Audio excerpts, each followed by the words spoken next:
আসসালামু আলাইকুম, সবাই আশা করি ভালো আছেন। আমরা সুস্থ আছি। আমাদের সবার বাসা হচ্ছে হাতিরঝিল। আমরা তেমন টিএসসিতে আসা হয় না। আজকে আর্জেন্টিনার প্রিয় দলের স্পেশাল খেলা বলে আমরা আজকে আসলাম খেলা দেখতে। আর আমাদের একটা পেজ আছে নিরালা বাউল, আমরা নতুন করে শুরু করছি। আশা করি সবাই একটু দেখবেন আমাদের গান, আশা করি ভালো লাগবে।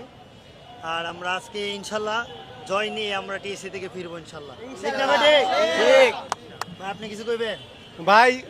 জিতবেন না আপনি, তিন গণ আপনি যাবেন কিন্তু না ভাই, আপনি ভাই আমাদের ভাই ভাই, কিন্তু আমাদের জন্য দোয়া করবেন, অবশ্যই দোয়া করবো। ঠিক আছে, মনোযোগ করেন, মনোযোগ ভাইয়ের হাতে দেন কি 7 আপ নিয়ে ঘুরতেছে ভাই, অল টাইম 7 আপ।